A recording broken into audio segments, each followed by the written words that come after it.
Assalamualaikum warahmatullahi wabarakatuh. Perkenalkan, saya Sarah Taharanisi, NPM 171040107. Di sini saya sudah bersama dengan Pak Fahri. Dari Fahri Orjin. Di sini saya akan mewawancarai Pak Fahri tentang hama, penyakit, dan gulma di tanaman anggrek. Kalau di sini ada cara budidaya anggreknya gimana yang biasa diterapkan? Jadi kalau anggrek itu kuncinya, selama ini banyak pecinta anggrek yang masih salah. Jadi kalau ada anggrek yang bunganya banyak, subur, mereka tanya pupuknya apa. Padahal ada beberapa faktor yang sangat mempengaruhi untuk pembungaan dan pertumbuhan anggrek. Yang pertama adalah cahaya. Nah, kami pakai cahaya minimal 50%. Kemudian sirkulasi udara. Jadi kami mendirikan kebun di tempat yang terbuka, di sirkulasi udaranya bagus. Kemudian penyiraman. Nah, ini kalau hujan dia terkena hujan. Jadi memang beberapa spesies dia suka dengan air hujan. Jadi kami dengan atap yang tembus hujan. Kemudian juga yang terakhir adalah pengendalian hama penyakit. Kalau untuk pengendalian hama penyakitnya seperti apa? Kalau hamanya dulu? Hama, untuk hama anggrek biasanya karena kita dekat sawah, jadi biasanya yang menyerang adalah belalang. Nah, belalang itu biasanya dia makan kuncup bunga sama daun muda. Jadi tandanya bekas gigitan belalang itu dia apa ya? Bekas gigitan belalang itu seperti gigitan ulat, tetapi biasanya pada yang bagian-bagian muda. Jadi hanya di bagian mudanya saja. Atau bagian pinggir-pinggir biasanya. Kendalinya pakai insektisida. Selain belalang ada hama lain? Hama lain ada juga, yaitu kutu putih dan kutu sisik. Biasanya lebih sering menyerang Cattleya. Oh, di Cattleya. Dia menyerang masuk pada selongsong-selongsong daun seperti ini. Secara manual kita bisa sikat pakai kain basah yang diberi deterjen, atau secara kimia kita ada insektisida khusus yang kutu putih. Selain itu namanya juga bekicot juga. Tapi biasanya pada musim hujan. Ya, itu kalau kondisi alas sangat lembab, biasanya ada bekicot yang. Kalau untuk pengendalian bekicotnya bagaimana? Bekicot itu bisa kita kendalikan secara manual. Itu kalau kita malam inspeksi pakai lampu senter, biasanya menyerangnya karena malam. Nah, untuk secara kimia kami sudah menerapkan secara kimia, tetapi ternyata kurang efektif, jadi masih banyak yang lolos. Ini lebih efektif pakai yang manual. Jadi secara mekanik.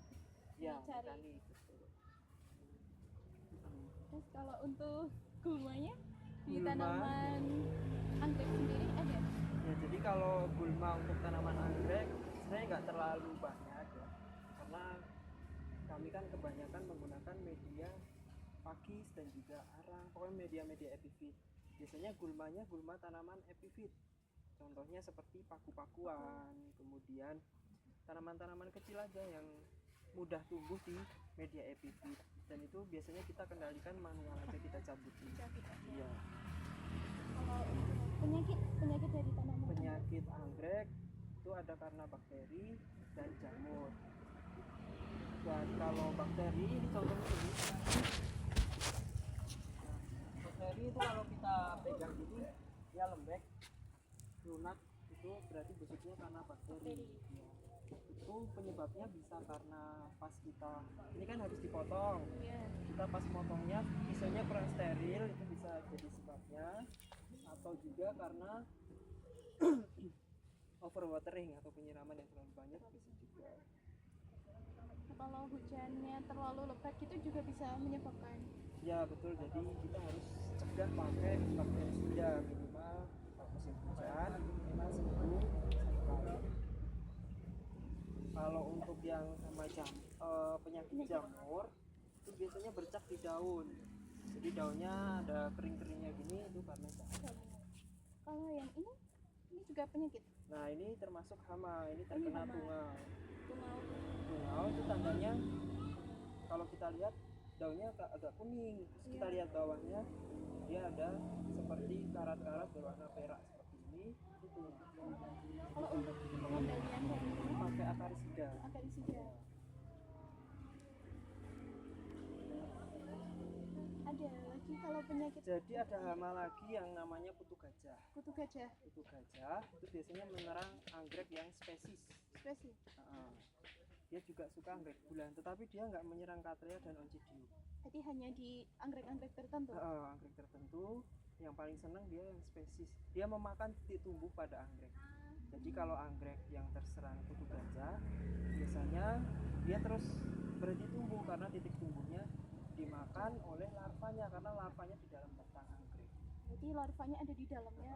Jadi kita membasminya itu harus sesuai dengan jadwal. Kalau untuk penyemprotan kutu gajah itu hari pertama, hari ketiga, dan hari ke-9 itu harus tertib. Hari pertama, hari ketiga, hari ke-9 supaya larva yang di dalam batang tidak mati. Dan itu obatnya juga khusus kutu gajah. Ada hama lain selain kan tadi ada cicak. Jarang terjadi, tapi ada yang namanya kumbang pemakan bunga, warnanya kuning.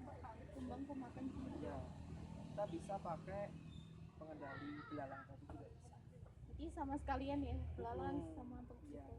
dia biasanya makan bunga. Ya.